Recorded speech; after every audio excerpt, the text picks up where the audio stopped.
जब रिवॉल्व करती है तो उसकी बेसिक्स क्या होती है। ठीक है, तो अब हम करते हैं वर्टिकल जो सर्किल होता है उसकी बेसिक्स करते हैं, उसके बाद आगे डिस्कस करते हैं।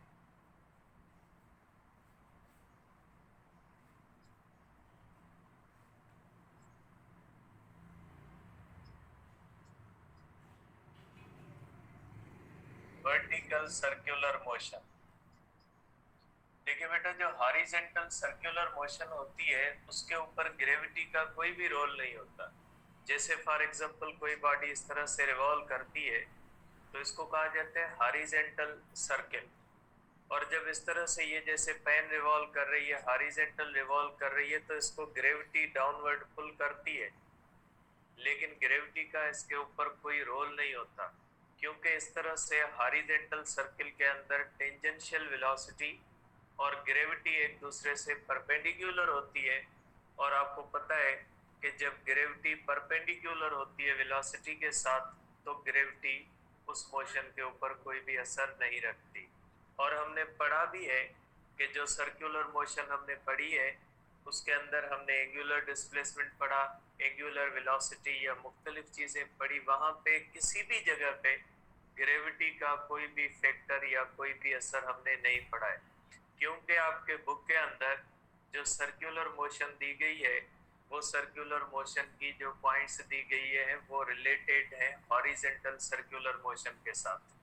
अब वर्टिकल सर्कुलर मोशन जो होती है ये उसे एक अलग चीज है, सिर्फ उसकी बेसिक्स आपके माइंड में होनी चाहिए। डिटेल्स हम डिस्कस नहीं करते क्योंकि ये चीज डायरेक्ट आपके बुक के अंदर नहीं है।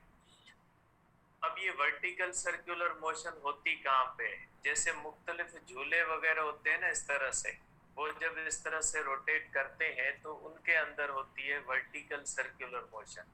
कि कोई भी बॉडी अगर इस तरह से रिवॉल्व करे तो ये वर्टिकल सर्कुलर मोशन, इस तरह से रिवॉल्व करे तो ये हो जाएगी हॉरिजॉन्टल सर्कुलर मोशन। अब इसके अंदर क्या होता है, सपोज करें कोई भी बॉडी है वो इस तरह से सर्किल में रिवॉल्व करती है, ये इसका आप समझें कि ये सर्कुलेशन पाथ है। ठीक है, और ये जो है वो हमारे पास आप ये कंसीडर कर लें कि ये एक वर्टिकल सर्किल है। ये इसके एक्स एक्सिस और वाई एक्सिस होते हैं।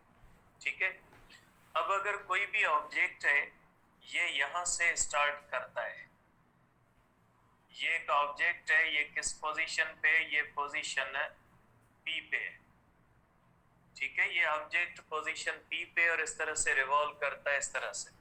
अब देखिए, आपको पता है कि जब ये रिवॉल्व करेगा तो इसके ऊपर ये फोर्सेस लगेगी, सेंट्रीफ्यूगल फोर्स इस तरफ लगेगी। ठीक है, और सेंट्रीफ्यूगल फोर्स की वजह से यहाँ पे रस्सी के अंदर एक टेंशन पैदा होगा ये। ठीक है, और इस पॉइंट पे जब ये रिवॉल्व कर रहा है तो centrifugal force is equal to tension. जितनी सेंट्रीफ्यूगल फोर्स लगेगी उतना ही क्या पैदा होगा, इसके अंदर रस्सी के अंदर टेंशन पैदा होगा। ठीक है, तो ये हमारी यहाँ पे आएगी और यहाँ पे इसको लगती है ग्रेविटी, जो वेट के बराबर होता है। वेट होती है फोर्स ऑफ ग्रेविटी। यहाँ पे देखें, इस पोजीशन पे अगर हम देखते हैं तो ग्रेविटी का डायरेक्शन क्या होता है, डाउनवर्ड होता है। पोजीशन पी पे बॉडी के ऊपर तीन फोर्सेस लगेंगी और बुनियादी पॉइंट यहाँ पे ये होती है कि पोजीशन पी, जैसे ये इस तरह से रोटेट कर रहा है तो इस पोजीशन पे वेट डाउनवर्ड, सेंट्रीफ्यूगल फोर्स इस तरफ और टेंशन इस तरफ। ठीक है, तो यहाँ पे देखें इस तरह से टेंजेंशियल वेलोसिटी का डायरेक्शन होगा ऊपर। तो इसका मतलब है कि यहाँ पे फोर्स ऑफ ग्रेविटी क्या करेगी, टेंजेंशियल वेलोसिटी को कम करेगी। इसका मकसद है ये बॉडी जब मूव करेगी यहाँ से पॉइंट पी से पॉइंट क्यू की तरफ, तो जब बॉडी यहाँ पे आएगी तो ये स्लोली जाती है ऊपर। ठीक है, इस तरह से पॉइंट पी से क्यू की तरफ जब बॉडी आएगी तो स्लो मूव करेगी। जैसे ये ना पेन अगर यहाँ से लेकर यहाँ तक आएगी तो यहाँ से लेकर यहाँ तक क्या हो जाएगी, स्लो हो जाएगी, क्योंकि वेलोसिटी टेंजेंशियल से वेट जो होता है वो क्या करता है, अपोजिट डायरेक्शन रखता है। आप इसको कर ले वेट। W का मकसद कौन सा होता है? वेट होता है। अब ये बॉडी जब पोजीशन Q पे आ जाती है, पोजीशन Q पे जब आ जाती है तो इसके अंदर वेट डाउनवर्ड होता है, टेंशन भी डाउनवर्ड होता है और सेंट्रीफ्यूगल फोर्स अवे होती है। तो जब पोजीशन Q आती है तो यहाँ पे सेंट्रीफ्यूगल फोर्स जो होती है ये बराबर होती है वेट प्लस टेंशन के, या इसके अंदर टेंशन जो होता है ये सेंट्रीफ्यूगल फोर्स माइनस वेट के बराबर होता है। यहाँ पे देखें रस्सी के अंदर टेंशन सेंट्रीफ्यूगल फोर्स के बराबर होगा और यहाँ पे जब बॉडी जाएगी वेट भी डाउनवर्ड होगा, टेंशन भी डाउनवर्ड और सेंट्रीफ्यूगल फोर्स क्या हो जाएगी? ऊपर की तरफ होगी। तो यहाँ पे टेंशन जो है वो कम होगा। ठीक है। अब अगर हम देखते हैं बॉडी आ जाती है पोजीशन R पे, अगर हम पोजीशन R देखते हैं तो पोजीशन R की अगर हम देखते हैं तो ये हो जाएगा टेंशन, ठीक है, और ये हो जाएगी सेंट्रीफ्यूगल फोर्स और ये हो जाएगा वेट। और यहाँ पे जब बॉडी इस तरह से आती है तो टेंजेंशियल वेलोसिटी का डायरेक्शन भी ये होता है और बॉडी जब इस तरह आती है तो ये फास्ट होती है, ऊपर जाती है स्लो होती है, फास्ट आती है, स्लो जाती है, फास्ट आती है, इसलिए। ठीक है।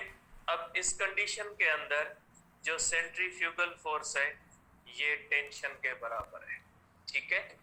अब अगर बॉडी ये R से आ जाती है पोजीशन एस पे, बॉडी अगर R से पोजीशन एस कर लेते हैं तो एस के अंदर ये होता है वेट डाउनवर्ड होता है, सेंट्रीफ्यूगल फोर्स डाउनवर्ड होगी और टेंशन इस तरह से होगा। तो इस कंडीशन के अंदर टेंशन हो जाएगा W प्लस सेंट्रीफ्यूगल फोर्स हो जाता है। ठीक है। तो ये वर्टिकल सर्किल की पॉइंट से इसके अंदर कभी कभी पूछा जाता है कि इस अगर कोई भी चीज इस तरह से वर्टिकल सर्किल में घूमती है तो रस्सी के टूटने का खतरा कहाँ पे होता है? देखिए रस्सी के टूटने का खतरा बॉटम पे होता है, क्योंकि रस्सी को तोड़ने वाली फोर्स होती है टेंशन। जहां पे टेंशन ज्यादा होगा वहां पे रस्सी के टूटने का खतरा है। तो आप कह सकते हैं कि इसकी जो बुनियादी पॉइंट बनेगी वो ये बनेगी कि tension is large at bottom. ठीक है। सबसे ज्यादा जो टेंशन होता है वो कहाँ पे होता है? बॉटम पे। और अगर इस तरह से वर्टिकल सर्किल में कोई चीज रोटेट कर रही है तो उसमें रस्सी के टूटने का जो खतरा होता है वो तब होता है जब ये बॉटम पे आती, क्योंकि रस्सी उस सूरत में टूटेगी जब उसके अंदर टेंशन ज्यादा होता है। तो ये वर्टिकल सर्कुलर मोशन के कुछ पॉइंट्स है जो माइंड में रहे। और टेंशन कम से कम यहाँ पे होता है, टॉप पोजीशन पे टेंशन सबसे कम होता है, बाकी हर पोजीशन पे टेंशन जो होता है वो ज्यादा होता है। सबसे ज्यादा जो होता है वो बॉटम पे होता है। ठीक है। अब चलते हैं हम अपने जो है वो नेक्स्ट चैप्टर की तरफ। तो बेटा ये हुआ सर्कुलर मोशन अपना कंप्लीट हुआ।